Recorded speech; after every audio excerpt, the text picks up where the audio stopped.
Hello, everyone, and welcome to week 2 of the Aegis Marauders League. Let me scoot over here a little bit. Perfect. My name is Moose, and joined for week 2, it is Jack. Jack, how has your week been? Ready for another exciting series? I'm very excited, happy to be back. We got LTA North getting our smash on over LTA South, seeing the playoffs play out in Korea and China, and I'm excited to get to the important league here in the AML. For sure, definitely. And I mean, I guess that's the follow-up question there. You follow a lot of the overseas leagues a little bit more than other leagues, or what is your main focus? Yeah, so I'm the biggest fan of here in the LTA North. It's our local teams, but I like to get early looks into Korea and China, see what the big competition is going to be going into those international events. And this year was a bit weird because Korea and China both decided to have the strangest tournament outcomes possible. So pretty much like T1's already out. They didn't even get a chance in like a losers bracket. They're just out.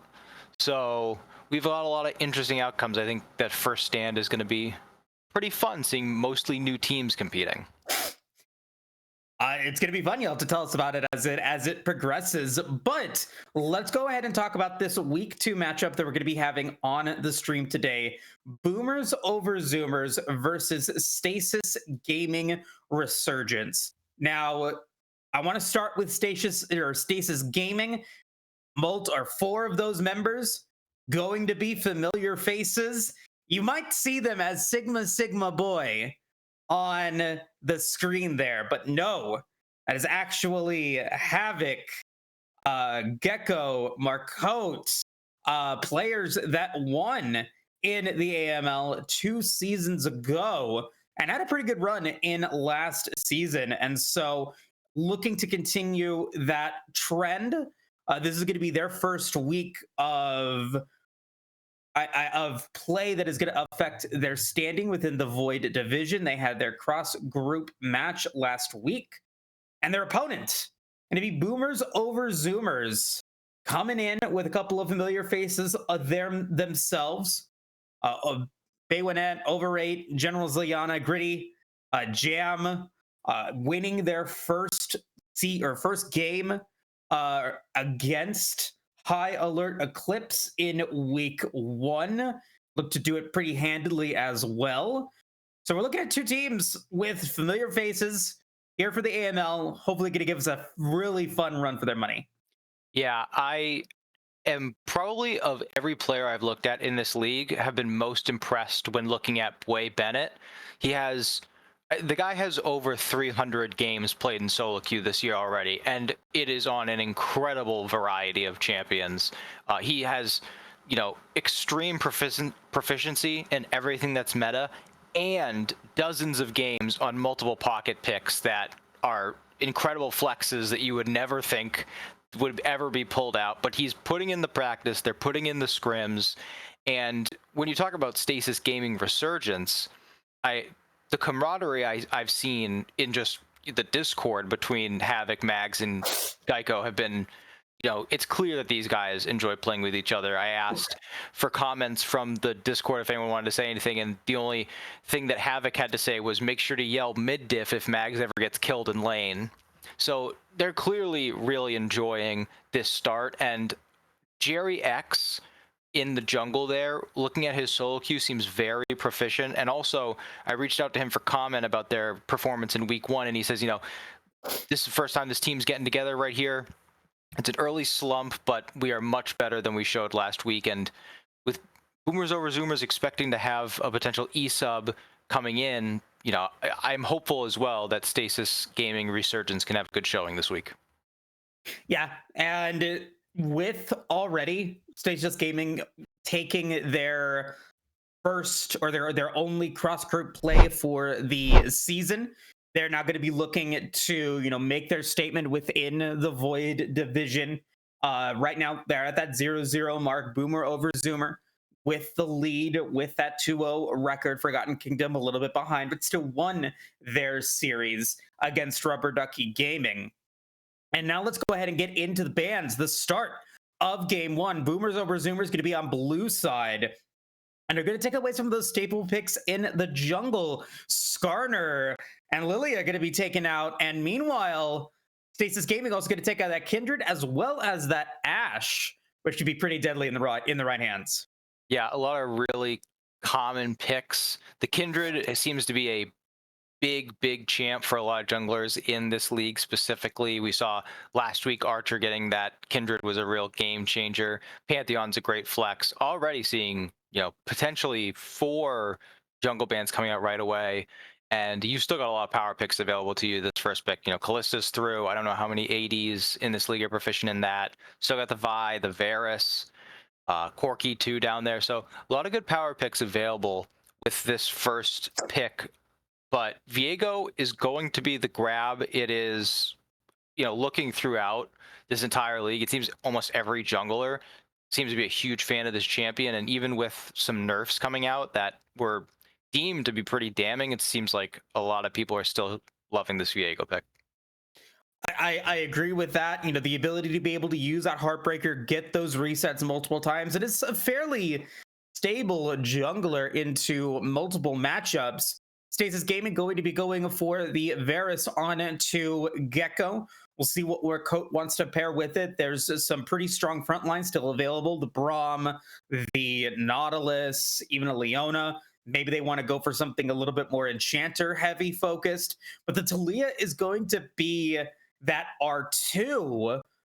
Could be going into the jungle, but I'm guessing it's going to be going into the mid lane. Yeah, it used to be a much more likely flex pick, but now seems to have settled back into the mid lane. And this is already starting to show me a bit of a committal to either disengage or just that kind of protection. You've got the Viego, has a minor dash in his kit with the W, but the Taliyah provides a safe pick as a control mage that can deal out some good poke and having that protection with those rocks she can put down. And matched with the Syndra, another control mage, another scaling mage here. Looking pretty standard. I would look to see if they can pick their entire top side and maybe pinch out something on the other side. But it looks like a potential grab in the bottom lane. We got word in chat, Gritty, the AD carry of Boomers over Zoomers, is the person who is subbed out. He should be back for game 2. But it looks like some priority being put in that bot lane to get that sub, something that they are familiar with, get the Sivir, and seeing SGR grab the Garen. Like I said earlier, Boy Bennett he has a deep pool of champions. So I like the idea of picking something that you feel safe on and then using the second ban phase to try and shrink what Bennett is going to be able to pull out. Definitely so. And I will add to that Mags in the mid lane has played that Garen. Had a really fun game 2 seasons ago, went to game 5, used the Garen, was the winning player on that team that gave them the series win and got them into the semifinals. And so we could be seeing a very strange lane swap, or maybe just some strange champion picks coming in here, but it's more likely than not still probably going to be a top lane Garen, but you never know when you talk about Mags. But let's go ahead and move into the second phase of pick bans. Snar, Fiora, Rel, Darius, a lot of top lane focus. Yeah, a lot of top lane, and the Rel is obviously just an incredibly strong champion. Lulu being the first pick in this second round after the bans, I think it's great. It gives you a ton of potential with that Garen and team fights. Obviously provides a much safer lane for the Varus. Whenever I see Varus with a Lulu, I would prefer to see the on hit, because you're going to be getting a lot more value out of that duo. But we always have to wait and see what are the runes, what the build choices tends to be. But having this Garen, as you called out, being a flex, Taliyah certainly is not a weak jungle option, still capable. But I think now seeing the Blitzcrank, it's funny how the draft can shape so many things. I think that this would dissuade me, at least if I were a coach, from putting that Taliyah in the jungle, because so much of her strength is reactionary, and seeing what the layout is looking like and then maybe hitting a W to try and change things up. But when you have a Blitzcrank constantly speeding up, running around. It makes it a lot more difficult to try and be proactive. And another champ that makes that difficult is Yone, when he immediately dashes all the way across your screen, picks off 3 members, and just starts slicing through them. Definitely so. And with that, I mean, we're probably going to be seeing that Yone go into the top lane. Let's see what SGR plays with their final pickup. The Jax is hovered. So we're going to get that traditional lineup there for game 1. Yone versus Jax.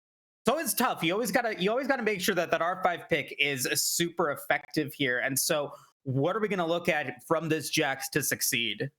I think it when you pick a lane like this, it has to start from lane. You need to be gaining advantages, especially with a champ like Yone, who can snowball so quickly with that passive. You know, he gets 2 items, all of a sudden he's doubling all of his damage.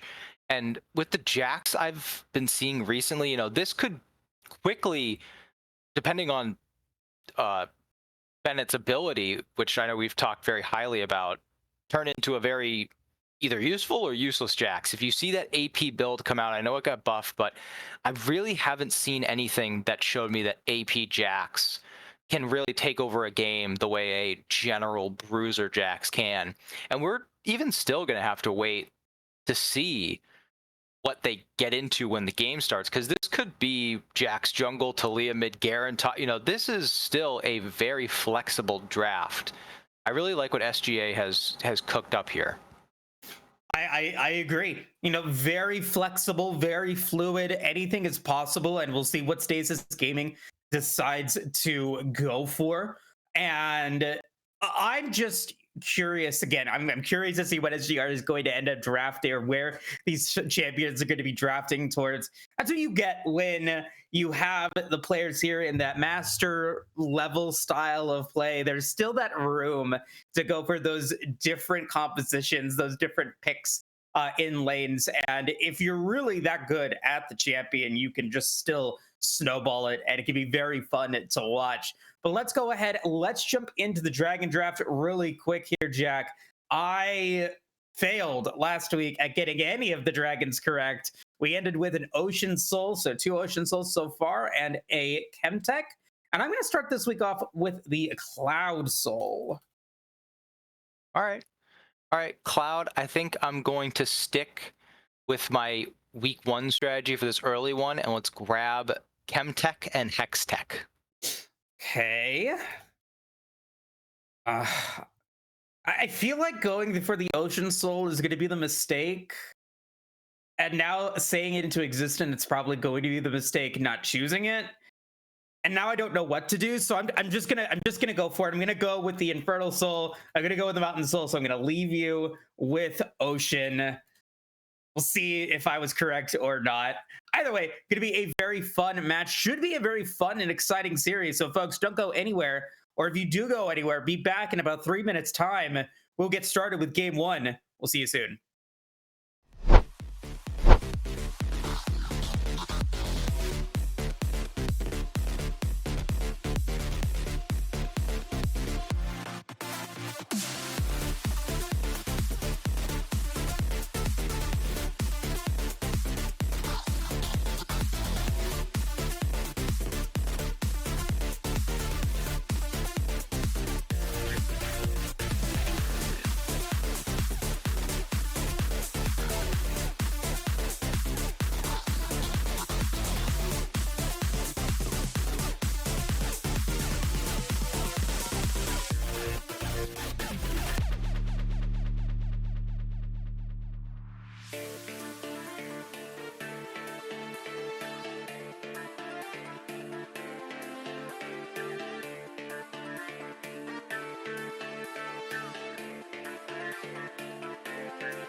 Welcome back, everybody, to game one here.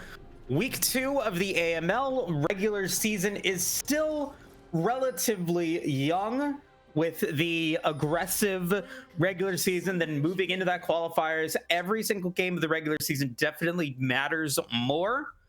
And unfortunately for Boomers over Zoomers, they do have that E-sub in the bottom lane. You were telling me that they are a lower rank than everybody else in this game right now. So if you are BOZ, how do you manage this handicap so that you can get yourself a win for this game? I think you do exactly what they did. You pick a lane where you can force advantages, because, you know, if we're talking about a mechanical or a macro level difference, and I'm not going to judge, you know, I saw the solo queue, but I'm not going to judge their ability in a team environment until I see it. But if you're able to get this Sivir a kill or two, even an assist through a gank or a good team fighter on the Dragon, with this Blitzcrank being able to force SGR into a fight they may not have chosen, being able to accelerate that wallet might be able to, balance out the difference in skill. So I really like what I'm seeing from a draft perspective dealing with one sub. And then I do want to correct, I talked a lot about Boy Bennett in the draft, but we do have a regular sub, Dijin, here in the top lane. And I did take a look at his OP because I was curious if he was going to be the emergency sub. He is still a very capable top main, and I think that he is going to be able to hold his own up here, certainly against Havoc.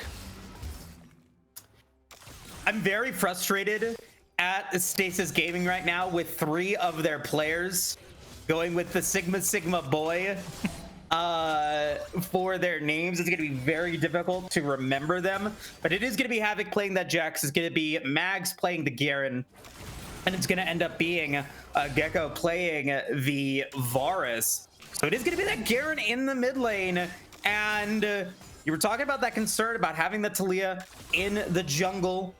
We'll see how effective it actually is against this Viego. So far, both junglers going to be mirroring each other, both about to reach their blue buff with a slight lead on Overraid.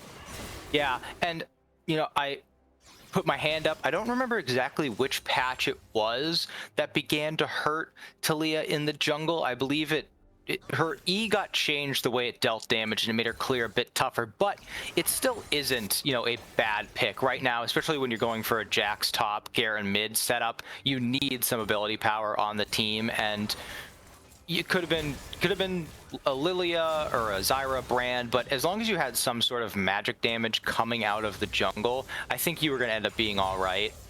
I want to shift right now to this bot lane, what I was just talking about in getting them an advantage, and you just see there a crucial moment. They get the level 3 advantage over over Geico and Marcotte, and no real urgency being shown to try and get that advantage. I don't know what they're waiting for. Maybe waiting to see where Talia is, but for now we're seeing very standard lanes play out. Looks like a play could emerge here top side. Little bit of an early teleport there from Jin, and now the stun is going to land on to Havoc, going to get under tower with a flash forward from Jin. Both summoner spells used, 2 flashes, but it's first blood to Boomers over Zoomers. That was incredibly well timed. Didn't give Havoc even a chance to think about flashing because of the timing on Dijin's flash. They're very, very well executed, well baited out. And now I like this play a lot too. You're going to go back to base anyway, just try and get some damage out. Doesn't have the teleport actually, so going to hope that that wave holds there, and could have seen a kill or some damage coming out there. But I mean, this is the cohesion that we talked about with Marcotte and Geico. As soon as that hook is down, immediately they pull the trigger, they move in, and they know they can get some chunk damage out. They can now hold this wave here because they don't have that threat of a hook for at least a couple more seconds. And, this is what really matters in a team environment, a team game. Yeah, they give up first blood topside, but with the feats of strength being the new way, that first blood really isn't that big of a disadvantage. So there's no panic. They're all just playing this game as if nothing's happened. They're still focusing on their game plan. A minion, or the cannon minion wave, going to facilitate resets in the mid lane for both Mags and General Ziliana.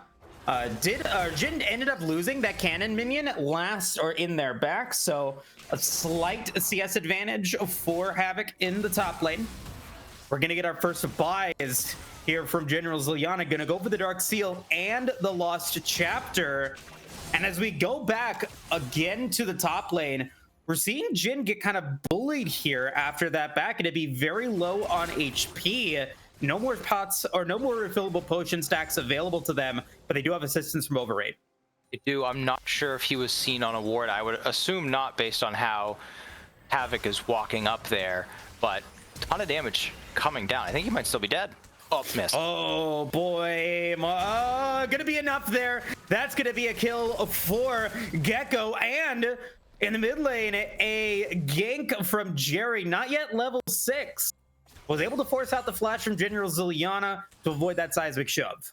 And I don't want to count my chickens before they hatch too soon, but I did say that I think the on-hit Varus is better, and the lethal tempo was so crucial right there in how much damage was able to be put down by Sigma Varus.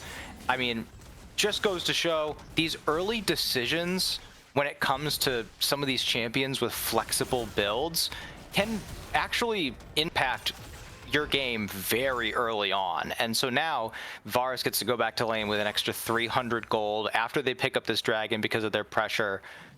We are going to see the trade here, and I am always a big fan of this first dragon for Void Grubs. I think the Void Grubs can help you tremendously at gaining an advantage through a lane. It turns what could just be a gank and a kill into a gank, a kill, multiple plates, maybe even a turret. So this early on in the game, I think that that trade is going to be a bit of a wash. Jerry going to find Overrate. The stun is going to land from Jerry's seismic shove, but the red buff goes over to the Viego. Now level 6 does have that Heartbreaker available and is rotating down to the mid lane with their bottom camps available, their top camps respawning shortly. Might be trying to go for a play here against Mags. No, just going to be there for the assistance. General Ziliana now going to have some room to maneuver.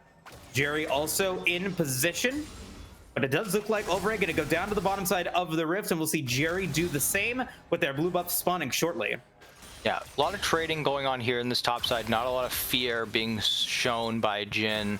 Even when going behind, it is a bit worrisome to see down nearly 20 CS. He does have that kill in his pocket, but I mean, when is he ever going to be able to gain advantage going all in? Oh boy, flash forward. There it is. Havoc gonna take out the Yon. Teleport is available. 10 seconds remaining until they come back. That's going to be a nice extra bit of money into Havoc's pocket. And if we can take a look at the gold now here, Caddy, kind of see what that's leading to in terms of differences.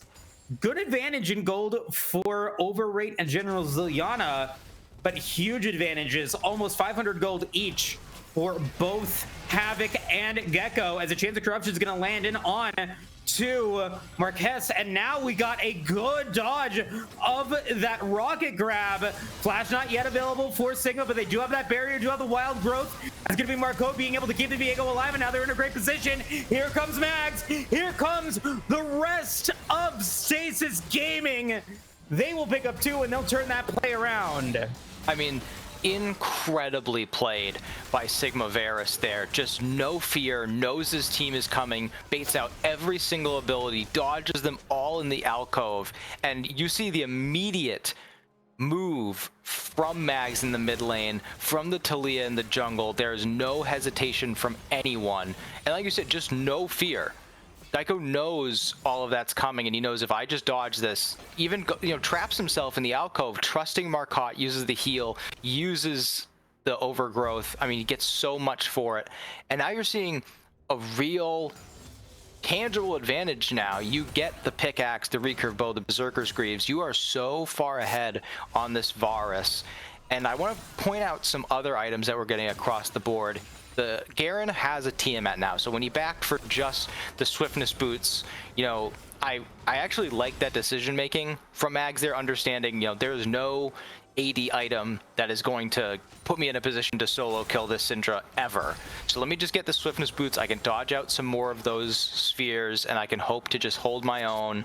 And then in the top side, even with Jhin getting that kill early on the Yone, he was only able to back and get a recurve bow. So that doesn't really translate into much of an advantage once they get back in the 1v1. And that's why you see the Jax gets a Sheen, and all of a sudden the matchup is completely flipped on its head. You see the lane swap here from Stasis with the dragon not yet available. Another minute remaining before it comes up. Void Grubs spawning shortly here. As we get positioning from both teams into this river. Gonna be the Scuttle Crab there from Stasis Gaming. That's gonna be the start of this one. Great seismic jump from Jerry. General Zion is gonna go down.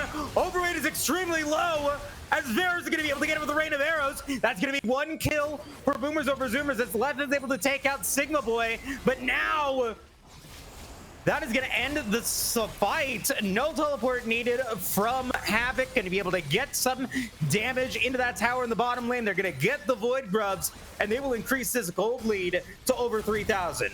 Yeah, both teams needed to contest that very badly, because if you're BOZ, you want to try and get up to 6 Void Grubs. That would make such a huge dent in the gold lead. But if you're SGR, obviously you don't want that to happen, so you have to contest. That was a very strange fight, ended up being fought on 2 fronts, and then you see in the end there, Leth is just kind of in no man's land in between both of the fights. He was able to pick up a kill on the Varus, which should help tremendously in getting the Sivir back into this game. But in the end, we got even Void Grubs, and you know, every fight that ends up being even or a little bit in the advantage of SGA is just going to compound more and more. And you know, the scaling is pretty even when you look at these two teams. The Sivir and the Syndra are going to do quite well, but the Varus and Jax are only going to get harder and harder to deal with as this game goes on. And now we're going to see the Dragons end up becoming even here.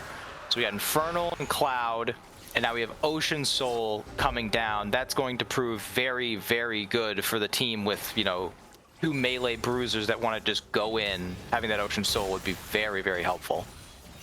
I'm tilted, Jack. I'm so upset. But hey, it's another Ocean Soul. It just seems to be the name or the dragon of the season so far. And now we're 13 minutes into this contest, a minute remaining until the turret plates fall. But the amount of economy that we're seeing from Stasis Gaming in this game because of all of those being taken is substantially 4,000 gold lead for Stasis Gaming. Resurgence as Marcote and Gecko gonna be fine. But yeah, a 4,000 gold lead for Stasis Gaming. They've gotten 5, 6, 10 turret plates before they fall. They might even be able to get that 11th one in the top lane. Very impressive. Yeah, and that whole skirmish that we just witnessed, I was sitting here internally screaming at Jhin for not killing the minions, and now, I mean, this should not be a kill. Yeah, there's just not enough mana. I think there's a TP coming in as well, so no fight ends up happening, but Jhin is just going for autos on the Jax. Jax is just killing the plate. He doesn't care. He doesn't care about getting a little dent in him. But it was so well played by both sides. They're trying to get an advantage here on the other side, but they've got no wave. They have nothing to dive with.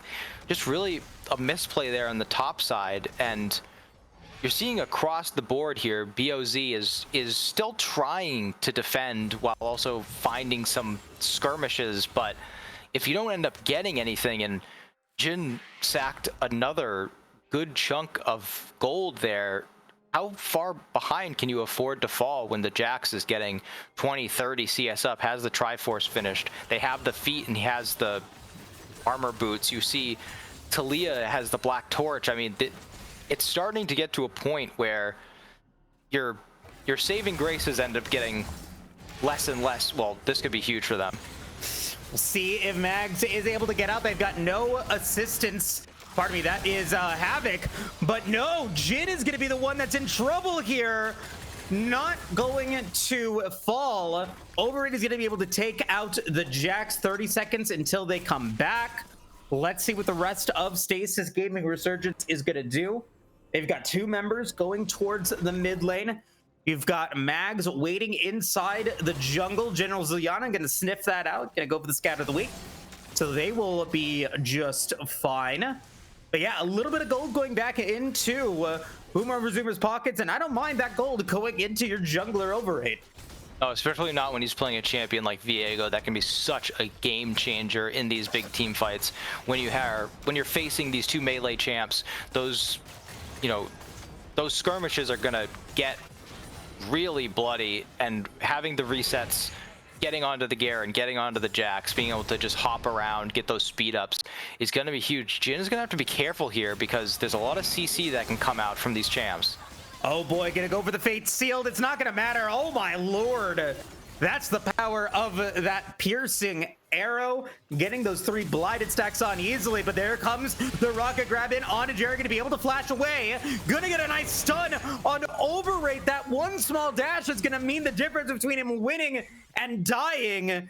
in that skirmish. So it ends up being a 2-for-0 play across the rip for Stasis Gaming, as we're going to continue to see skirmishes in the jungle. But while that's happening, Rift Herald is going to go to the red team. Yeah, and you think that this Varus is scary now, flashing forward with the lethal tempo and picks. All he has is a Guinsoo's Rageblade and Berserker's Greaves. He doesn't even have a damage item yet, and he is doing so much work. It's clear that this guy has put in a ton of effort on this champ. One of, if not the strongest AD carries available in the game right now. And, you know, I don't want to be a draft snob again, but looking at the priority picks across the world, Varus is the 5th highest priority champion in the game. And when you look at what Boomers over Zoomers have gotten, Yone is strong, Viego is strong, but not a lot of priority picks were grabbed here. And I'm not saying that that is the difference, but it just goes to show, you know, these champions are strong for a reason. When you have a player as skilled as Geico using this Varus, it's going to show in the game. As you see, he picks up a Hull Breaker, just saying, you know, I'm already doing so much damage with the Guinsoo's. It doesn't really matter if I go for a Bork or if I go for, you know, a Kraken Slayer. If I can just get a little bit extra health on me, no one's ever going to kill me. I'm just going to essentially become a turret that is dealing an enormous amount of damage. Oh yeah, and now going for that Hull Breaker. It's a little bit surprising. I mean, do you want to talk about that for me? Because I don't see the value in it. But Yeah, we'll see. We'll talk about that in a moment. Let's see what's going on here. It does look like we're going to get a dive onto Mags, get a flash away, so that's going to be fine. But yeah, talk to me about the Hull Breaker. All right, Hull Breaker got an enormous change. I don't know what patches ago, but I often in solo queue when I was getting back into the game had the same thought, like, why the hell are champions that are never going to be alone in a solo lane picking this item? They got rid of the proximity part of the item completely. Now it is just simply every 5th auto attack you deal extra damage to champions or turrets, and I also think epic monsters as well. So if you're Varus, you've got the lethal tempo, you've got the Guinsoo's Rageblades, you're getting it in less than 5 auto attacks. That Hull Breaker, you're not getting a ton of AD, again, compared to like a Kraken Tooth or something like that, but you're getting a ton of HP, and that bonus damage you're getting every, what would it be, 3rd or 4th with the Guinsoo's, is going to make up for the lack of AD you're getting on the item. So I think that this is a really, it's a situational item pickup is all you talk about what's happening right now. Okay, I don't know if Mags is going to be able to get out of this one, but they're going to try. No, they will fall, and that shutdown's going to go to Overate, their 2nd kill. Another shutdown. And now, a little bit of a reprieve here for Boomers over Zoomers, but they are still losing pressure on the map. Minion waves in the top and mid are going towards those inner towers, and Mags will be up in 16 seconds, and they're still seeing Stasis Gaming going for these aggressive plays. They will be able to get out. That should end that pressure, possibly go for those resets. Yeah, these are the kills you have to be picking up at this point in the game, though. No real objective to get off of it, but like you said, that shutdown gold, if we can get this Viego to a point where, sure, a couple of our members are going to go down in a real 5v5 because of the wallet difference, but if Viego has enough gold, has enough items to really maybe pick off one of the squishier members here, find a good angle, that could completely change the fight if he's able to take over as the Garen, as the Jax. And, you know, we're seeing now a point where the items are coming in. This Talia has the stopwatch, so you're not really going to be able to blow her up. You see the Varus is already working towards another item, Moonstone Renewer on the Lulu. It's one of those games where it's like, who do we target? Who do we go for first? And it looks like they're going to target Varus. Okay, will they find him? There's a wild growth on to Gecko, going to be able to flash away, but that is an ultimate down.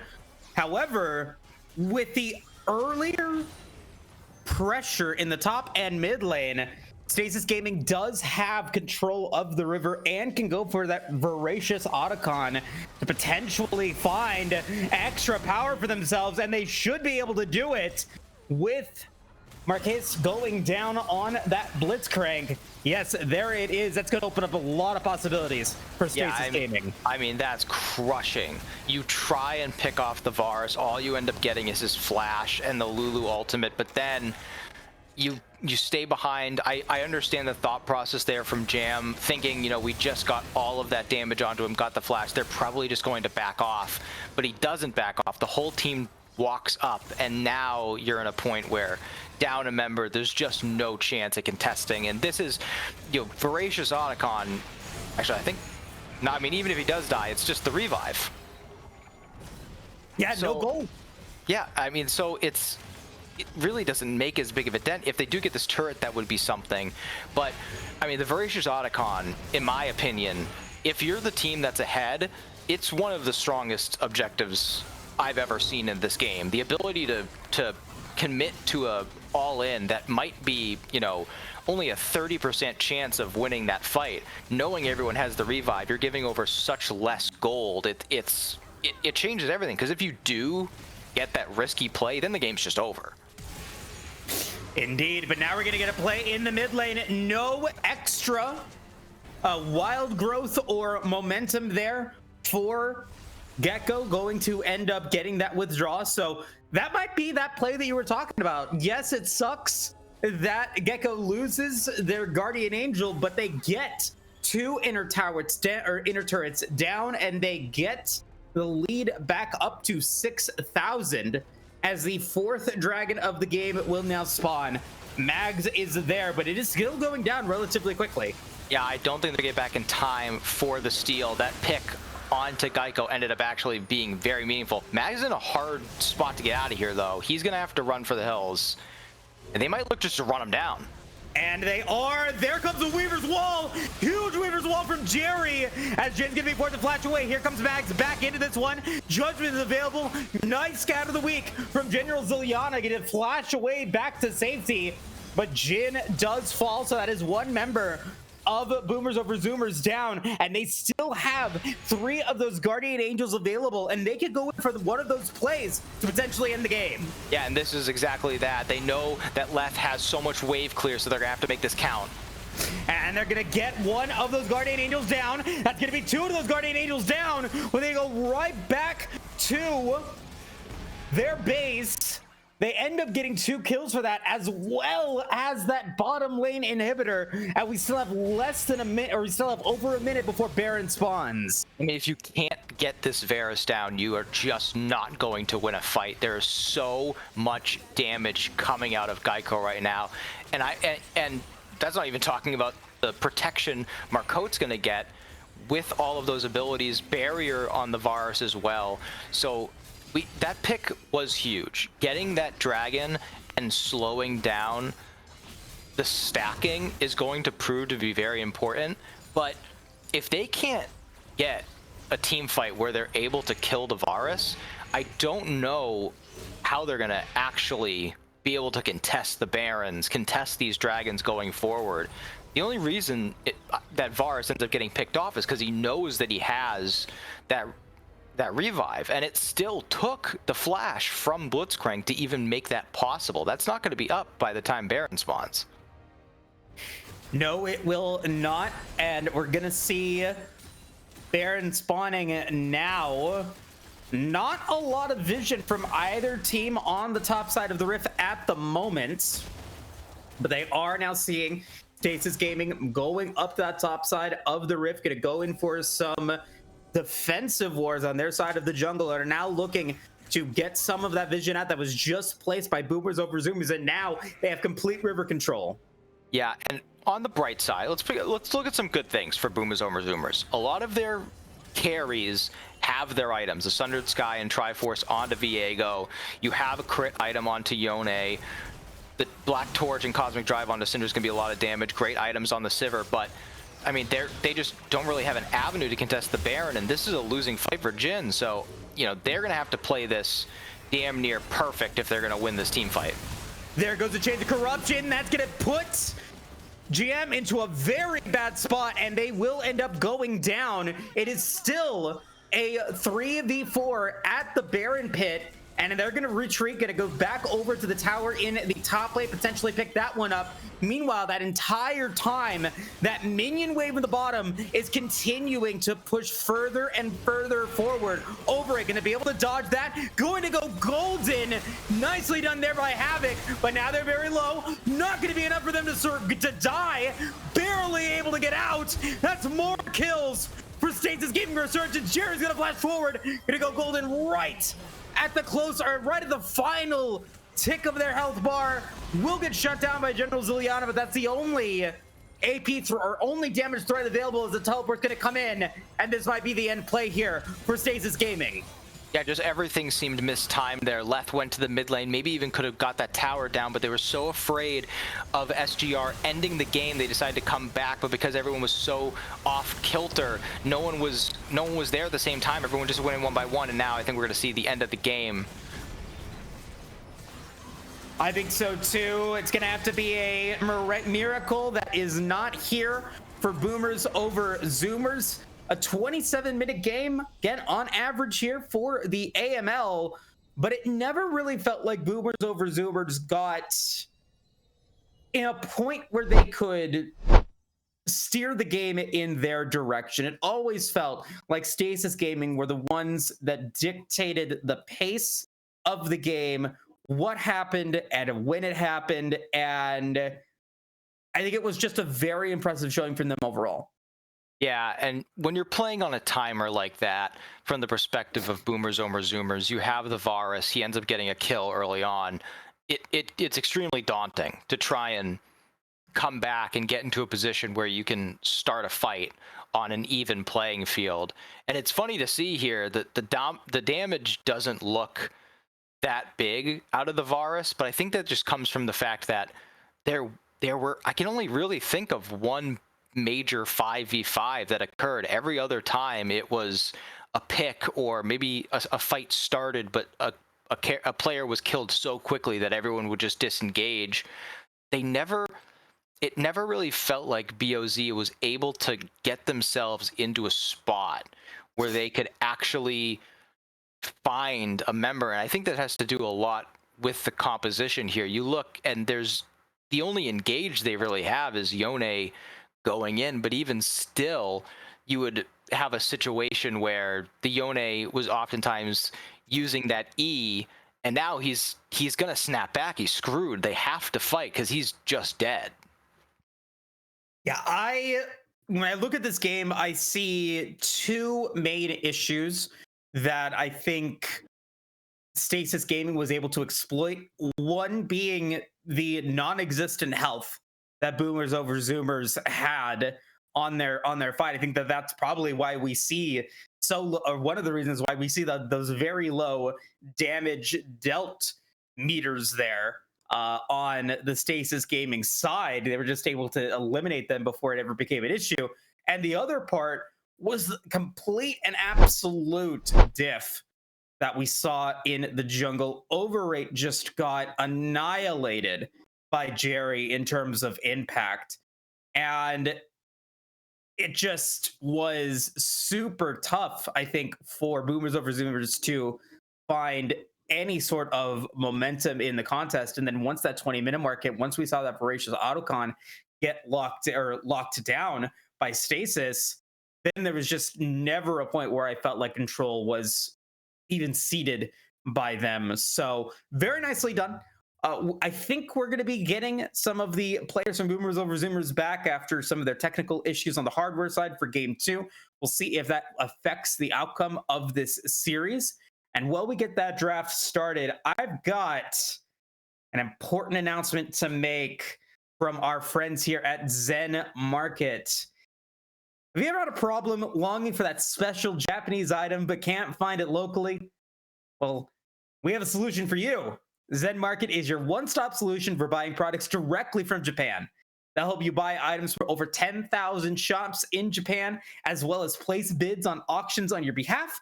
They'll even consolidate all your items safely into one box that can ship internationally. They provide excellent customer service in 19 languages. This is why Zen Market is trusted by over 2 million users nationwide, worldwide even. Check the panel below the stream or click the link in the chat to try them out now If you sign up with promo code Aegis, you'll get 1,000 yen off your first international shipping fee. And if I am correct, about a $10 discount. Not bad. Yep. But anyway, we'll take a quick break. When we come back, game number 2's drafts will be here. We'll see you soon. 日本にはまだある？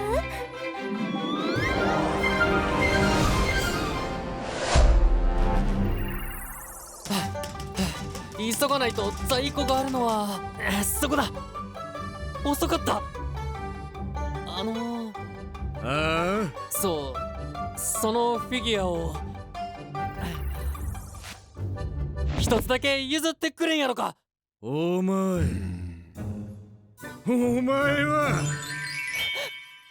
だよ、同志じゃねえか。もちろん取引しようや。あ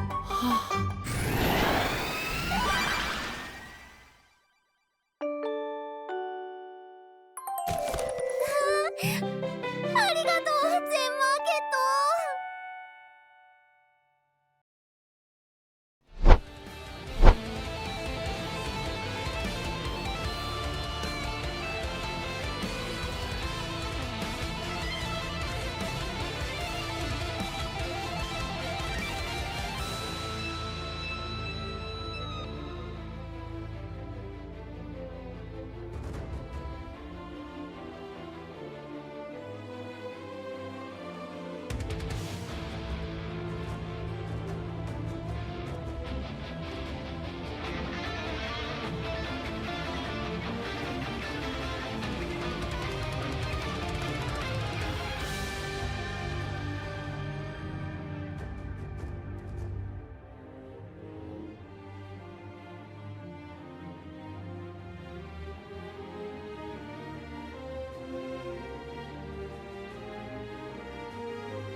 Welcome back, everybody, to the start of Game 2 here at the Aegis Marauders League. Stasis Gaming Resurgence was dominant, never really needed to resurge after a pretty solid performance across the board from the team.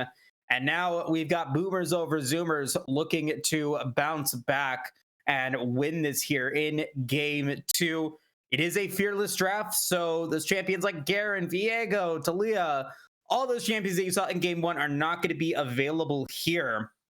And so as we get into the draft, what are we going to look for from Boomer over Zoomers to have a better draft and better game?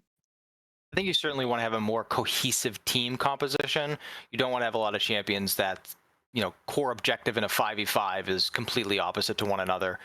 I also think that securing more of these very powerful picks early on could be a good strategy. I think picking red side here provides you a good ability to do that, because sure, you're not going to get that very first pick, but having those picks on R1, R2, you can secure two very strong champions right away. You can focus those bans more specifically on a player that maybe you didn't think, going into this Game 2, we don't want that to happen again. We don't want Geico to get a strong champion. And of course, as I'm saying that, I was going to say, maybe ban away some of that stuff, the Corki, the Ashe that are still available, the Ezreal. And as we see, read my mind. And we're also seeing some more of the standard jungle bans we have been seeing. And I think that is going to start to affect some of these guys soon. SGR loves the Viego over there. So I think that having it banned away due to Fearless is really important, but picking up the Aurora first off, this is a very, very strong champion, also a flex. So this could be Havoc, this could be Mags, but a lot of these newer champions we've had over the past couple of releases, the Embesses, the Mels, the Auroras, these champs have had a lot of staying power. And you're talking about the Ezreal being one of those maybe high priority picks, not going to get banned out here, going to be that R1 pick. So I think, fulfilling what you wanted to get with those high value R1, R2s. But like you talked about, I think, Stasis Gaming, they have carried over what they've done in previous seasons, which is that flexibility that is necessary, I think, in a lot of these leagues with their champion pools. But Boomers over Zoomers leaving very little to interpret here, as we're going to be going to the bottom lane. Hwei going to be going into the mid lane. Yep, a lot of poke. This is the cohesion I was talking about. Now you have a clear foundation for your team. You want to stay at a distance, you want to burn them down, you want to control the positioning, and Ezreal and Hwei can do that incredibly well. Hwei is a champ that I feel like has kind of been overlooked over the beginning of this season. I think that the champion provides so much of what other champions that are being picked have, as well as having, the shielding, the CC. There's just so much packed in this kit. And going over to the other side, I like going after this bottom lane, the Kai'Sa Nautilus. Kai'Sa is one of my favorite champions, and it's because of that carry potential. This champion can absolutely just take over a game. And, coming on the heels of a performance where Geico in certain times absolutely took over the game on a Varus sitting on a Zerker's Greaves and Gwynsu's. Now you've got a Kai'Sa. If she gets Kraken Slayer, if she gets a Gwynsu's herself, she's going to be ripping through some of these squishy champions. And Ezreal and Hwei want to poke, and Braum is a great champion to pair with him. I think Ezreal Braum is one of the strongest bot lanes you can have right now.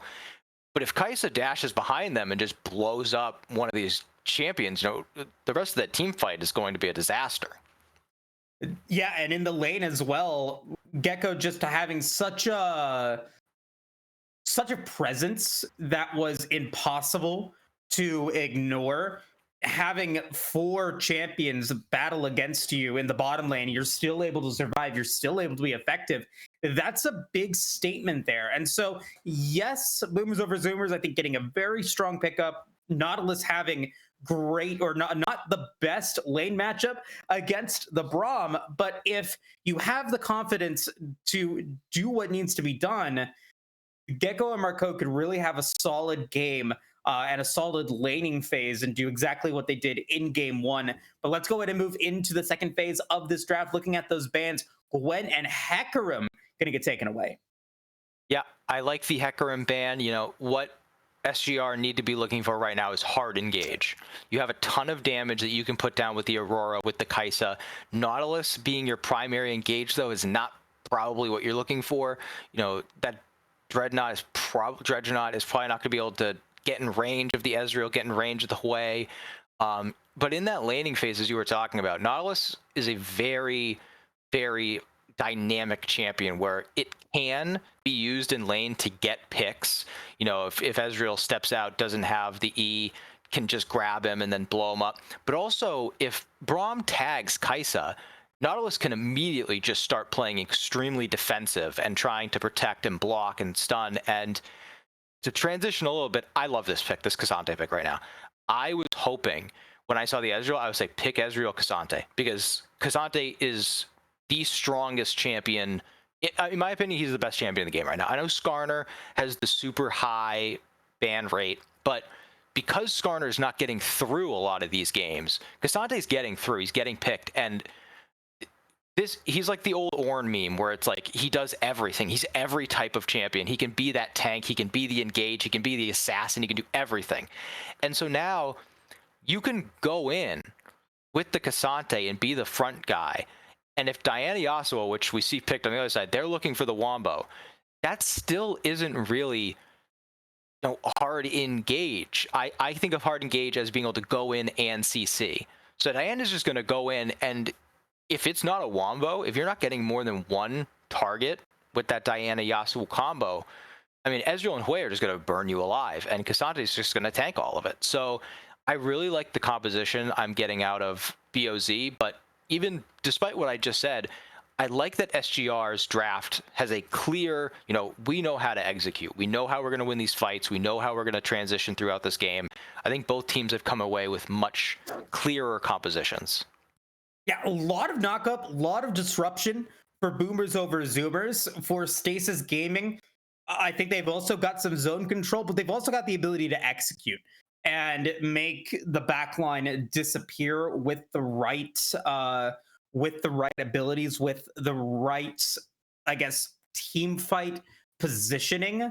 And I'm curious to see now with Leth playing that Ezreal, played on that server in game one. It had very good CS, but I think ended the game with a 2-1 stat line, like 2-1 and 0 or something like that. And so I didn't get to see a lot of that impact on the game state from the Sivir. And so I'm curious and I'm excited to see what Left is going to be able to do here in this one, if he is going to be able to have that impact, which I think is absolutely necessary for this team to take it to a game 3.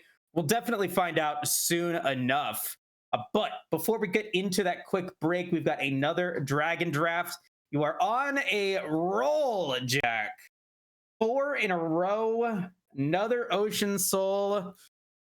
There's no way that it's going to be Ocean Soul again, right? Like, no way. No. Right? I'm struggling to remember exactly what the ones were last time.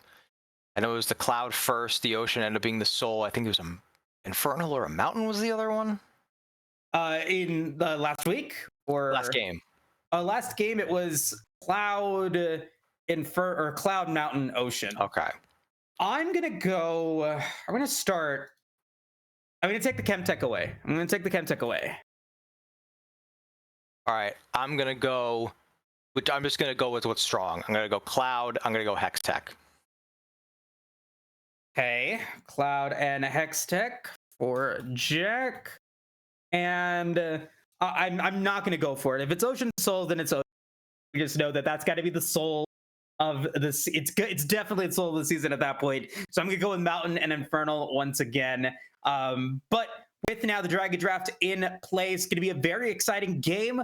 Will we see Stasis Gaming have another strong performance, dominate throughout the entirety of this contest, or will we see Boomers over Zoomers be able to win this one? We'll find out soon enough. We'll be right back. Dark regime, I know how to unleash eternal power. Lead us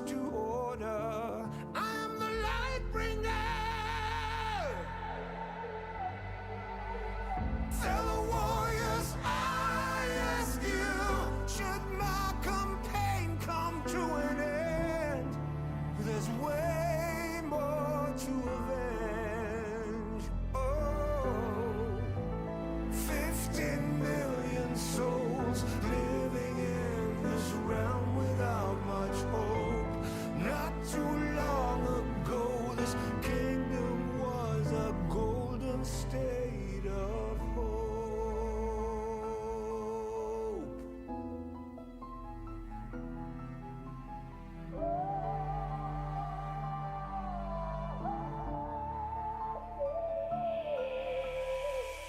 Call down the reckoning to bring back hope and peace. Restore our Gloria to live forever. Bring down the dark regime. I know how to unleash eternal power. Lead us to order.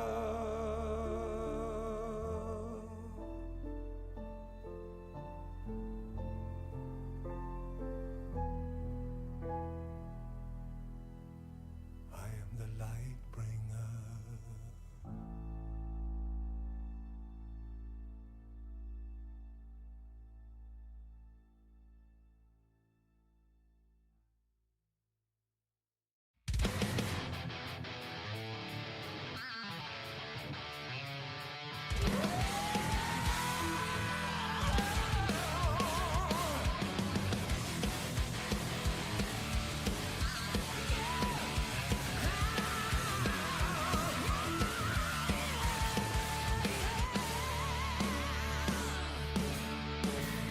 To the edge of death and back again.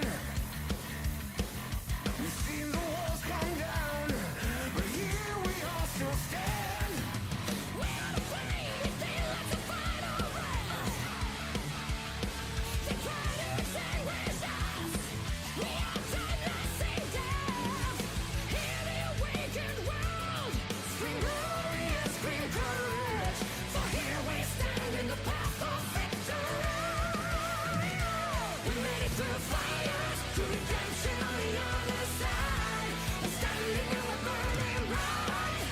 Alright, 'cause we are tigers. Our future knows not your pain. Our past knows only victory. So we still remain.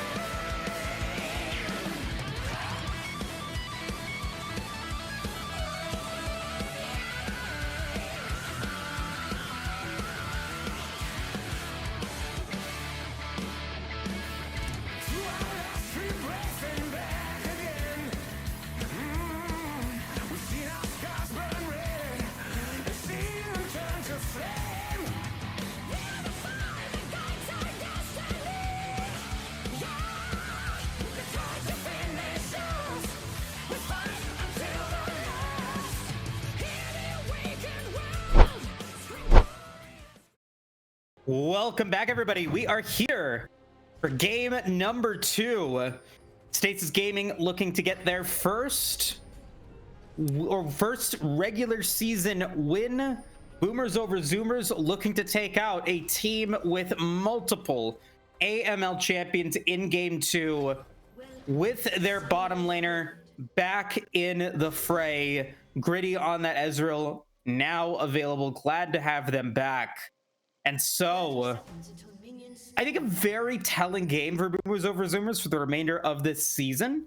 Because if they are able to take out Stasis Gaming with Gritty now here, definitely solidifies their spot into the qualifiers, might even solidify their spot into the playoffs automatically. Yeah, like you said, they got the win back in week 1, a 2-0 win. So with a regular season only lasting so many weeks, being able to secure a guaranteed spot going into the playoffs is extremely important, and being able to do it so soon would be, extremely crucial, and it allows you to change how you play all of your games throughout the rest of the season. You can be a lot more experimental, you can try more things out. But for me right now, all eyes are on Overrate. This Wukong is going to have to be so crucial come the mid game, because Rom can't get you into a fight. Cassante, he can go all out and get one person in a bad spot, but he can't really disrupt multiple people. So Wukong's gonna have to find the flanks, going to have to find the angles and start up these fights. But with Gritty coming back, maybe they're gonna be able to get a lot of damage here. And they might actually be able to get out. Marco gonna be very low. There goes Gritty, first blood. Gonna go to Boomers over Zoomers, but now can we see a kill go over to Gecko? No! That's gonna be 2 kills for Boomers over Zoomers. He said, power outages be damned, I am here to play. He plugged the internet back in and he is here. 1-0-1 already. They're gonna be able to push this wave into the tower. They're gonna lose so much CS. Only 3 CS gained by Kaisa, and she's gonna miss that entire wave. Nautilus will only be there to get the XP. That's a huge advantage. And the back, you know, Ezreal is a very different ADC, so usually you'd go back and say, oh boy, only got the tier of the goddess, but that is going to be so huge once he's able to get back into this lane. The mana that's going to provide him, he's going to be able to do so much more damage. The scaling is going to be accelerated. Just a massive win, and I'm happy to see Gritty getting back into this game and able to gain an advantage so early. Huge. And that buy going to be able to start that tier of the goddess stacking very quickly here. And they're going to get another minion wave back as well. And so we'll see what Stasis game is going to be able to do. They might need to get some jungle support from Jerry, but we're going to start off with a dredge line landing in onto Jam. Going to take a significant amount of damage, and now here comes Jerry on the way, but no summoner spells available for SGR to go for that flash kill onto Jam. They will back off. They see the Diana now, and Overrate is in the wings waiting. They weren't able to pick up the 4th hit on either of them, but we are going to see the gank here, and this is potentially going to end up being a 3v3. And it is going to be a 3v3. A lot of damage on to Gecko. Going to be able to flash away from some of it, and now we got Jam potentially in trouble. That's going to be a kill for Gecko as they are able to take out Overrate, but now we've got Boomers over Zoomers falling apart. Gritty will fall as well, and now Overrate going to be forced to flash as well. Can they get away from Marco? Not enough mana available to go for another dredge line, but they will push that wave forward. Now Jerry going to be relatively low, going to go for the shield, going to go for the ignite, and now Overrate might be able to get out of this one. They will get out of this one. That's going to make it a 3-for-2 exchange in the bottom lane. I'm sorry. What the hell was Jerry doing there at the end? I think that might have been a little bit of an overstep there, as it does look like we have a potential pause coming through here. I do want to mention in that fight, the reason that shifted so far into the advantage of SGR is Braum was unable to land a tag on any of the players. So you didn't see stuns come out from anyone. And so because of that, they're all able to just kind of kite it out until they can kill the Braum. And now you see, you know, where's the tank? Now they just focus everything onto Ezreal. The minions come in, he can't land any of his true shot or the Qs, and you just walk him down. And then at the end, you know, I don't want to speculate here, but you know, Jerry's movements there at the end didn't make the most sense there, walking back into the Wukong with no movement left. And so looks like now we're back live. Looks like we are back live here, Jack. Yeah, I'm not sure exactly what that pause was for. Probably a technical issue. No, yeah, it is a technical issue from Riot themselves, as Marco is going to be able to dredge line away. Okay, we are back into this one. Okay, so not a lot happened, Jack, thank goodness. Yeah, I don't think we missed anything.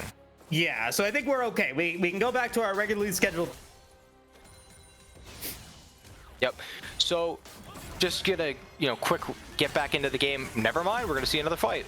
And now can we see Boomers over Zoomers be able to get away from Jerry, who's gonna go in a lot of damage onto Jam, but it's gonna be Gecko that gets hit by that stun from the Braum. Gonna take a lot of damage in exchange, as the Void Grubs are gonna be spawning on the scene immediately. Is gonna be Overrate. We're going to see another opportunity here in the bottom lane, another Crescent Strike landing on both bottom lane members, but that'll be the end of it. Dragon gets started by the blue side, Stasis Gaming. Looking to just make it neutral objective for neutral objective. If they're trading again, and like I said last time, I think that this trade is generally beneficial to the team that ends up getting Void Grubs, because once that second spawn comes in, if you're trading 3 Void Grubs for a Dragon, that's usually a neutral trade, as I don't think that Mags has the damage here. Yeah, so just 1 Hex Tech for Void Grubs is, you know, somewhat even, but 6 Void Grubs for a second Dragon, that is not a worthwhile trade. You have to prevent that stacking from continuing when it comes to the Void Grubs. One thing I'm noticing this game is, even though All Out is used here, and the damage is gonna be there. A lot of damage, but the World Between Worlds is available for Havoc if they do decide to use it, but they won't. Overrate now level 6 does have the Cyclone available, as well as Jerry, who's trying to get level 6 themselves. That ultimate should be up, I think, after this Gromp gets taken. Yes, it does. I don't think there's going to be any opportunity for a gank. I'm going to find that warding there. Yeah, really impressive performance so far, going unnoticed by Mags here. 25 CS up in the mid lane in a matchup I could only assume is somewhat difficult for the Yasuo, with Hui having just so much range. I also want to point out, even though it's been extremely volatile, you can immediately see the communication difference here in the bottom lane, how Gritty and Jam have performed with each other. It's clear, even in some of the fights that don't go their way, their ability to play off each other, that engage that went down where they ended up going on to Gritty and he used the barrier, you know, that very easily could have been a situation where if they had turned on the Braum, it would have been a kill, but Gritty walks up, makes himself more vulnerable, so they'll go on into him. A lot more communication going on, and it's leading to a much more even game state about 10 minutes into the game. Now let's go into some of the other stuff. This game is definitely slowed down a little bit, waiting for that next Dragon to spawn, waiting for the next set of Void Grubs. You talked about the importance of that set of Void Grubs, as now we got Mags gonna be in trouble here, gonna avoid some of that damage, but not gonna be able to avoid the Cyclone. It's gonna be a kill for Overrate, their 3rd of the game on a killing spree. Yeah, I said it as this game started. All eyes are on Overrate, as everyone's here. And now we got another play in the bottom lane once again.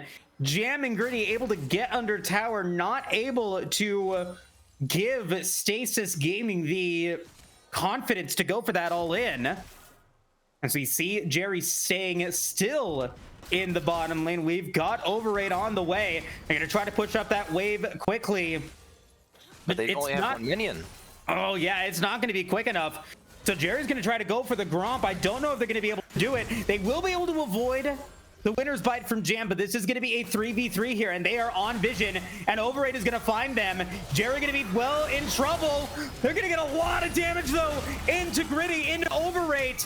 Can they finish him? They will be able to get out Gritty to make it a 1-for-1, as Jam is going to be in trouble. Gonna get some assistance from Jin, as we're gonna get multiple teleports coming through from multiple teams. Stasis is going all in for this contest. The World Between Realms is gonna come through from Havoc. A lot of damage on the General Zenyatta as Marcoco's down. Jin is gonna be able to make up that one, flashing back under tower. And overall, a chaotic team fight. I think it ends up being a 2-for-2. After all of that, only a 2-for-2.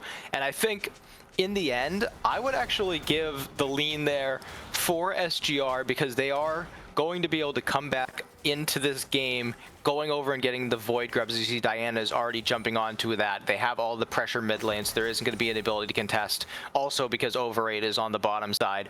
That's where you see that Diana wombo combo. And I mentioned it during the break, where even at this point in the game, where there isn't a lot of damage on that Yasuo or Diana, the amount of CC, just the amount of time that you are unable to press your buttons with this Diana Yasuo combination allows for, you know, the champions like Kaisa to walk in and just start laying down so much damage. Geico making great decisions in that fight. But Overrate here, still 4-0-0, has the Triforce. He is making the moves. Great block on the Q. And Marcote is down. That is the 8th death for Stasis Gaming. And now we got Gecko gonna go up against Gritty. Can Gecko get it? Oh boy! Huge play there from Gecko. Great confidence in the champion to make it a 1-for-1 across the rip. That'll increase their gold lead against Gritty to about 600. And I wonder if Geico knew that Gritty's barrier was still down, and knowing that he had that advantage. I think at this point in the game, only having some of those components, I think Ezreal could have potentially had the advantage with the Sheen there, but knowing that the barrier was the difference there, even, you know, Kaisa missed the W that could come in and get a lot of that damage down, and then the True Shot Barrage went missing. But now we're seeing the results of that. Everyone reset, and this is, you know, some of the minor mistakes that can be made at this level of competition. You know, that big pick gets taken, and now you're thinking, you know, the dragon is up, let's go for it. But they chose to reset, and now it ends up kind of being an okay trade there, as we do see once again Ocean Soul comes through. I don't believe it. What? What? I mean, I predicted that Overrate needed to be big, and he's big. Maybe I'm getting rewarded for my great analysis. I guess so. This is the 4th Ocean Soul of the season, and your 5th Dragon prediction in a row. I'm gonna start asking for those lottery numbers, Jack, as we get a fight in the bottom lane. Another great Cyclone from Overrate, and a double kill for the Wukong. Oh And no. Connection. Oh dear. Gritty goes down. And this could actually be rough. I hope that they come back. This better not be that power outage again. I mean, it's... Okay, thank God. We're back. All right, I agree. That was very, very stressful.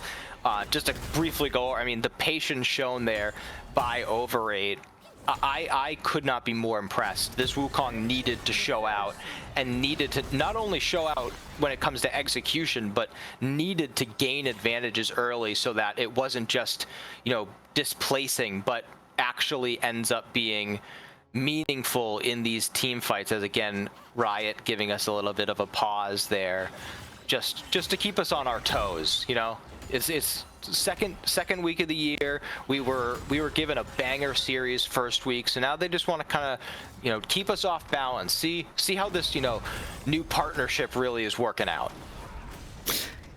And I'm, you know, really happy to see Boomers Over Zoomers having a phenomenal performance, I think, across the game. But topside, Overrate and Jin, I think, performing well themselves. Huge plays coming in from this Wukong. 6-0-1. I talk about that bridge being impactful, being able to get to a point where your carries are able to dominate. And I think that the ability of Overrate having those 6 kills is going to be impactful as we move into the mid game. I just want to see those kills get translated into more gold for those carries in these next big skirmishes. Yeah, and if not, it has to translate into him being the difference maker come these fights, as they do find a spot on Gritty, but I mean, the Braum just makes it absolutely impossible. This is what I said. This combo of Ezreal Braum is so strong, because even if you think you've caught the Ezreal, even if he can't shift away, the Braum just makes it so impossible to actually lock anyone down. And it's looked really well. Other than that one 3v3 where Jam wasn't able to tag anyone, it's looking successful. Jerry is here creeping, but so is Overrate. I mean, this bottom side, and I want to get this in, as it looks like they are moving away from the bot side. Jin being down a lot of CS, down almost, yeah, about 40 CS right now, is not super unsurprising, obviously, in the Aurora versus Cassante. Aurora being able to get away so quickly, and Cassante not really being able to do much damage. This is not going to be much damage either. But getting those 2 kills in that bottom lane fight that he TP'd into is proving to be extremely strong, because that Kanik Rooker is one of the strongest items in this game, and it's not just going to help him try and even out this top lane, but if he is in the front line and he gets hit with that Diana combo, he's not going to be taking nearly as much damage. If Aurora's poking him down, he's not going to be taking nearly as much damage. So really, really smart pickup here from Jhin. I know that I spent so much of the draft phase before game 1 praising Bennett, the starter, but Jhin has come in and shown he is no slouch. No slouch at all. And I think that you talked about the power of the Cassante, 2-0 right now. You talked about it being one of the strong game. I think we're seeing that. And I think we're seeing just the effectiveness of that pay off as the Rift Herald now gets taken. In exchange, they did get some damage onto that mid tier 1 tower, but now are they going to be able to get out of it? Marco might be in trouble, going to have to use the flash. We'll be able to get away, and now we might be seeing a team fight getting started here. Can Mags get out? They're going to get 2. That's going to be a decent knockup. Jerry's going to be in trouble, though. A lot of damage on a Gritty. Run between rounds is huge. And Stasis gaming Resurgence trying to go for the ace. Marcoda's going to go down. Override as a Cyclone going to be forced to flash away, but they won't be able to get out. That's a triple kill for Gecko. I talked about how important Overrate was going to have to be in these fights, and he was nowhere to be found. The Diana gets to go in, the Aurora gets to win, the Yasuo gets to go in, and they just run through anyone before the damage can come through. Gritty only has the Triforce 1, 4, and 6. The Hui is just only on one item, can only do so much damage, and that all started by in my opinion, a very bad overstep by Jam. There was a point he flashed to auto, didn't even use that Q ability. So I really think that they need to kind of forget the fact that they're down 0-1. I see some of these plays come out and it seems a bit like desperation, trying to get onto a target there, but you can't treat this game as if it is, I understand it is obviously you lose this, you lose the week, but if you are playing with that mentality, you are much more likely to make mistakes. There's enough pressure already when playing in a competitive league. You don't need to add any more by, getting desperate and trying to make those plays without your strongest players available. And I now am curious to see if Stasis Gaming is able to use this to mount an even bigger comeback. I think that it's definitely possible here. And let's wait and see if they are able to do that. With 1844 now completed in this contest, no Baron available. Otacon spawning potentially in a minute 10 seconds. We'll see if they are able to get it. And if it ends up being voracious again, then I mean this could be the game in a fight, because if they can get that voracious Otacon, like I said, you can take a fight that's low odds, but if you've got Diana and Yasuo, you can go wait till their flashes are up and then just go crazy. Because again, the worst case scenario is you give up 200 gold and go back to base. So as long as, with how buffered these objective timers are, you're not gonna end up where you lose a fight and give up the dragon or give up the Baron, as long as you time it right. But I want to shift on to something. This Kai'Sa is about to become, we've already seen how much damage it's doing right now. Once this Nashor's Tooth is finished and Kai'Sa has all 3 upgrades, has that ultimate, upgrade, this is going to become an enormous problem, because if Overrate does not find the Kai'Sa and blow her up before she can reposition, the damage that's going to come out from Geico is not going to be something that a Hui or an Ezreal can reposition from. This is going to be extremely dangerous as the Voracious Otacon does spawn in the bottom side. And we'll see if they are able to get it, as we get a play in the bottom lane. A lot of damage onto General Zillion as the teleport's gonna come through. Here comes Jerry. Here comes Gecko, as they are going to be able to get that shutdown. The Realm Between Realms is there. A lot of damage on Overrate. A lot of damage onto Jam. And another double kill for Gecko. Can they get the triple? They get the triple. Can they get the quadra? Yes, they do. And it's the ace.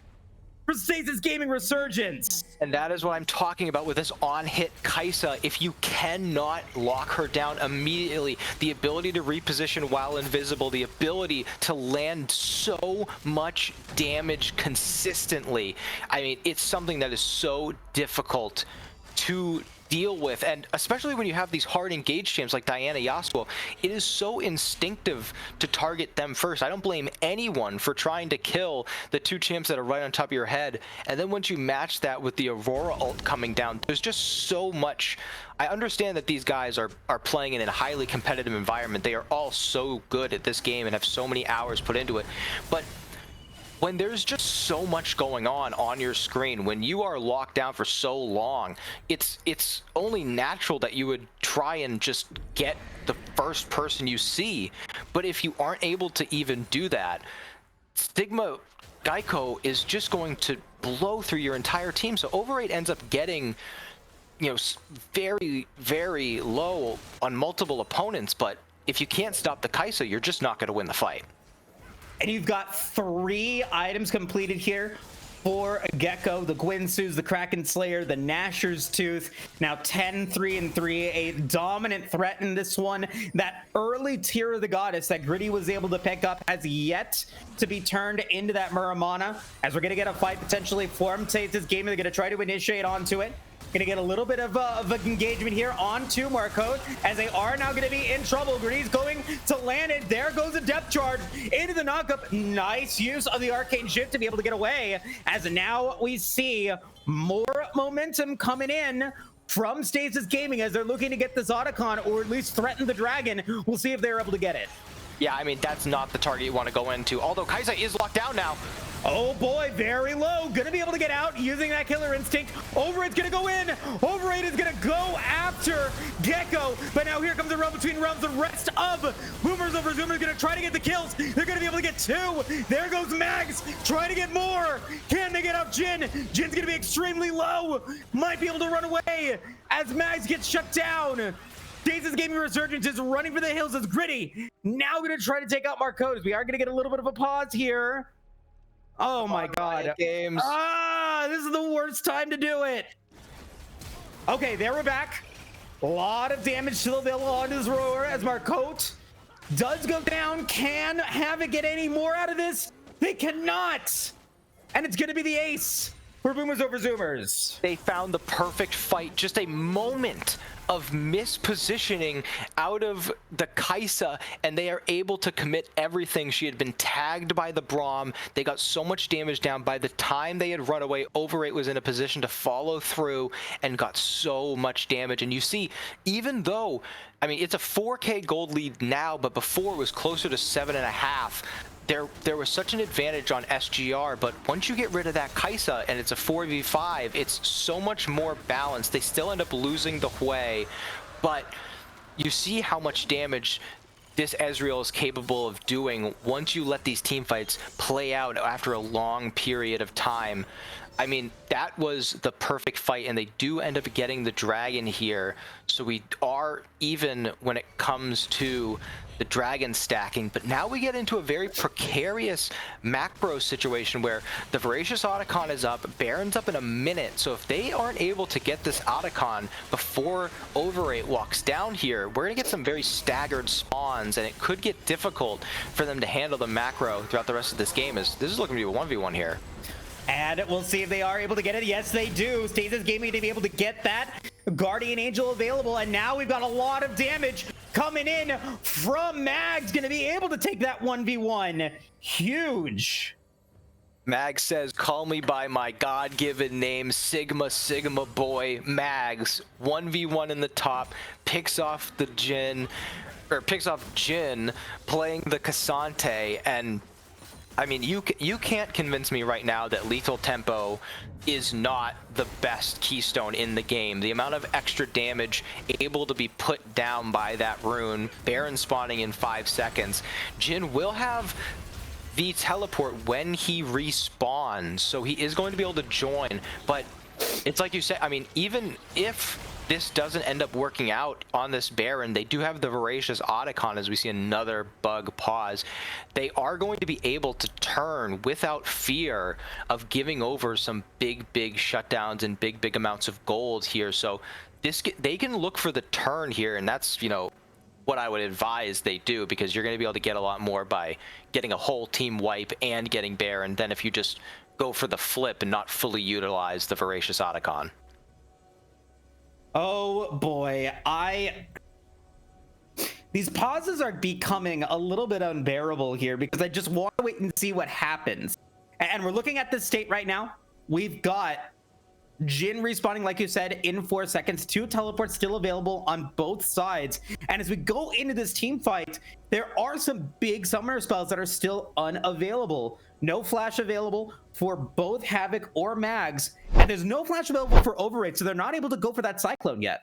Yeah, and I was just seeing there that we had some big item completions on the side of Boomers over Zoomers. Ezreal had completed the Manamune, the evolved form. You saw the Hui had the Leandries plus the Black Torch. So there is a lot of damage, but it's all going to come down to if they can find Geico. Because if you aren't able to kill the Kaisa before the Aurora ult comes down, it's gonna be, you know, I don't know how you end up winning that fight. And it does look like we are going to have a technical issue here. We're going to take a quick break to see if our producer Caddy can get us back into the game. I think we might not be able to, but we're going to find out here in just a bit. We'll see you soon.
Welcome back, everybody, to the post game.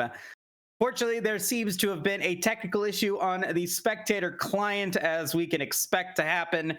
But we now know that Stasis Gaming ended up taking the series win 2-0. We've got that bottom laner, Gecko, coming in. Welcome and congratulations on the series win. Thank you very much.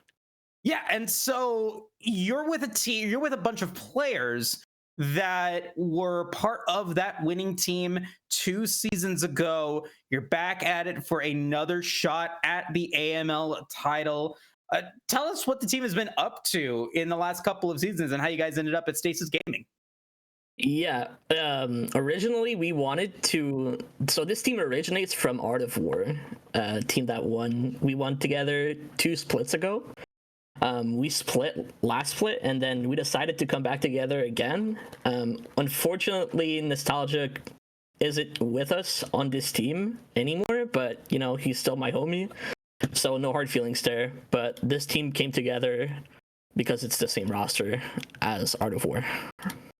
Definitely. And I love to see it. And I love to see you guys continuing to come back. And so now I want to get into the game. Your Varus was so impactful and you played very aggressively. Was that just due to your confidence with the champion, or was it just, or what was the feeling of being that aggressive with such an immobile champion? Well, you know, what I figured out that's made me a better player, I would say, in the last months is like, if as ADC, if you play so close to the line of death, you're gonna bait a lot of bad plays from the enemy team. So being that aggressive but knowing your limits gives you so many opportunities to take advantage of any play that they're trying to make, because you're always in that right position to do so. Okay, fair enough. And we saw that specifically. There was a play bottom side, and you had your jungle and mid both roaming, and you dodged so many skill shots. You went into the alcove, and just you waited everything out. And by the time they got to you, you had dodged enough damage where you're just unkillable. You saved your barrier, you had the Lulu, and all of your teammates came. I want to ask specifically about that Varus build. You were going into a substitute bot laner that I think held his own pretty well, but I want to ask specifically about the Varus build. I am not a huge fan of the lethality route.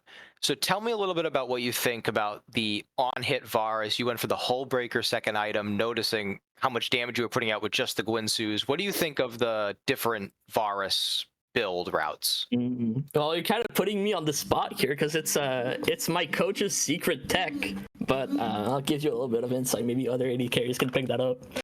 On Varus, you're like really low range, so you're threatened by like pretty much every champ in a team fight that gets to come onto you or has more range than you.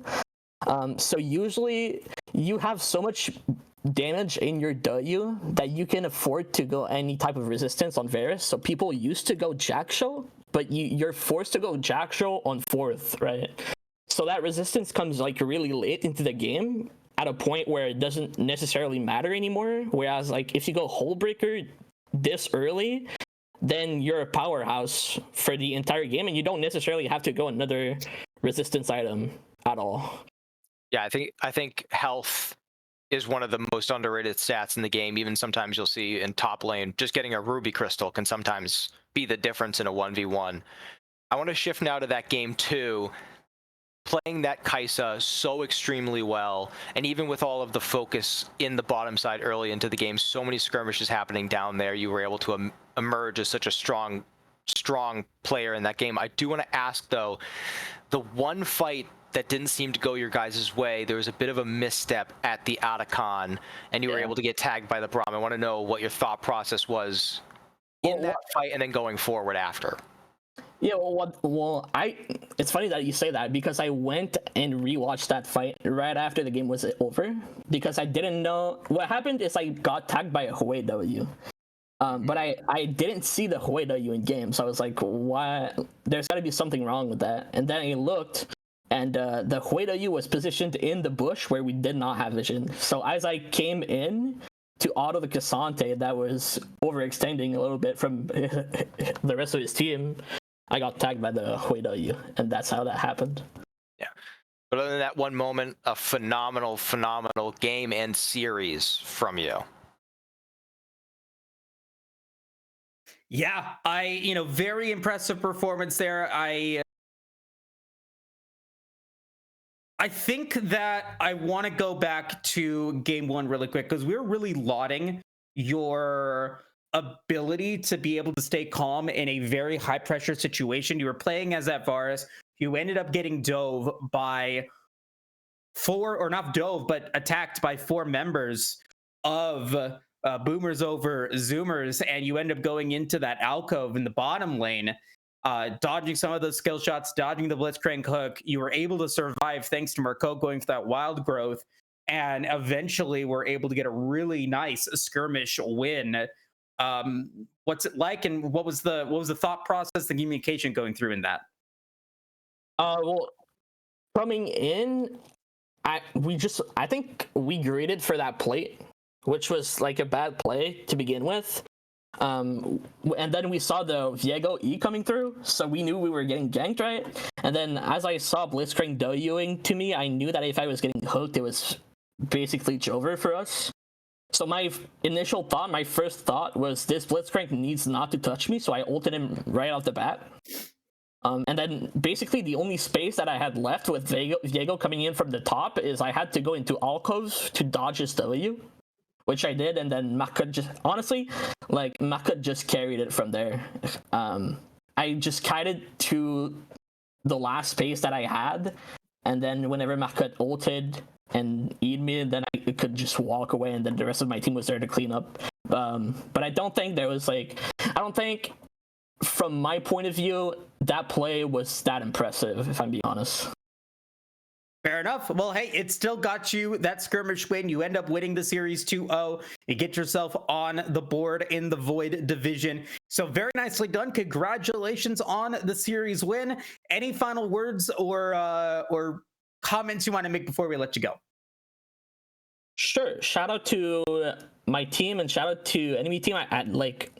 They were actually pretty cool in chat. And thanks to Bok and Mado for doing everything that they do. That's pretty much it. Wonderful. Well, hey, thank you so much for stopping by. Best of luck for the remainder of the regular season. I'm sure we'll be seeing you again here soon. Thank you. Alrighty, folks, and that is going to do it today for week 2 of the AML. We apologize for that technical difficulty there at the end of the series, but still very fun series to watch. If you guys want to stay up to date on all of the content here at Aegis Esports, please don't forget to follow and subscribe to the Twitch channel and join the Discord to get all of the information, the announcements on when all of our leagues are starting their series. Got the ACL, the AEL, and the ADL, as well as the AML throughout the entirety of the week. So a lot of fun plays there. Also, shout out to Zen Market. You are able to get 1,000 yen off of your first international order with promo code Aegis. Again, Zen Market, 1,000 yen off of your order with promo code Aegis. Great company. My partner loves to get stuff from Japan, so we're definitely going to be using that soon. And with that, thank you again so much for stopping by. We'll see you guys next week for week 3 of the AML. See you guys soon. Take care.